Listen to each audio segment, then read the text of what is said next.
I don't know if you can see this or not, but there's the yacht straight out. We've straightened that boat now. We got it from going across to running vertical with the river.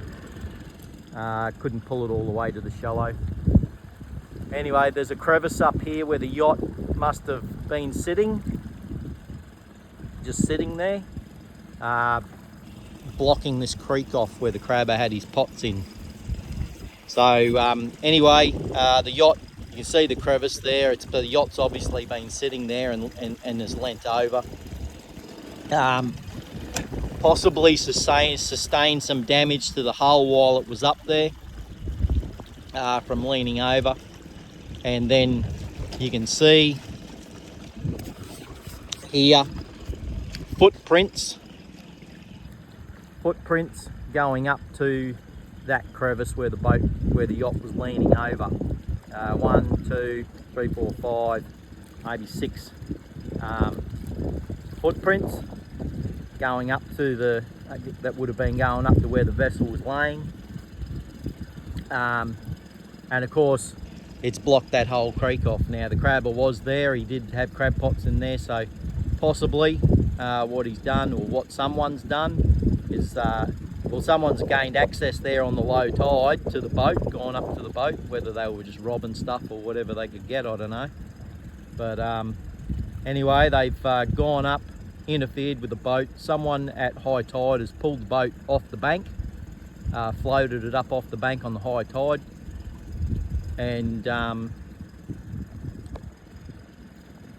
can see there, that's where she was sitting, in that crevice there. That's a crevice, not natural crevice, that's a vertical to the bank.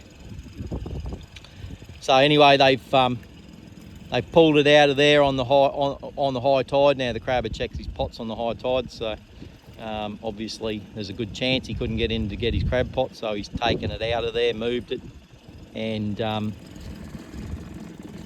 moved it out. And the chain today, when we pulled the boat as much as we could, the chain was a lot shorter than when I left it.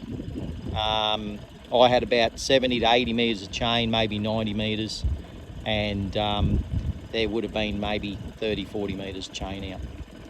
So a lot less chain. So someone's pulled it out and shortened the chain up and left it. So the boat was interfered with and brought out, put there, and the chain shortened and just left it there without telling anybody.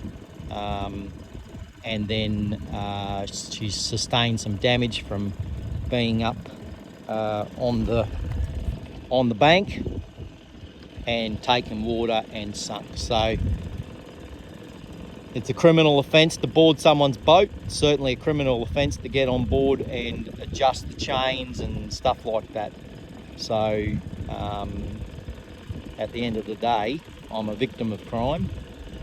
A good Samaritan crime, maybe, or a crabber who was angry and just wanted to get to his crab pot.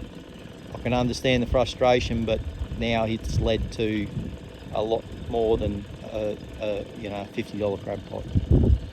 So yeah, all this because well, look, I had a lot of chain out, and we had 30 knots of wind come through and possibly blown it over to the bank on the high tide.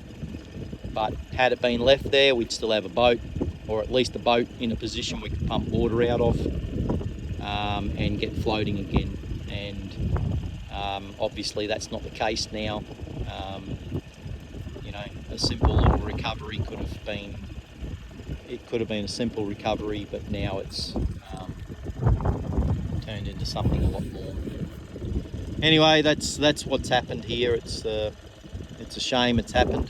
As you can see, those footsteps there, they're quite they're there. They've been there for a while. They've filled up with mud where they've on the tides and stuff like that. But they're definitely footsteps. 1, 2, 3, 5 up to the boat where she rested. Probably laid back this way and then come back up again, laid back down, come back up again.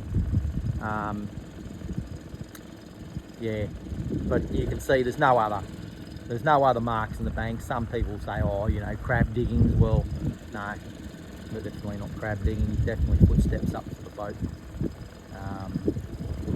So unfortunately, that's what's happened.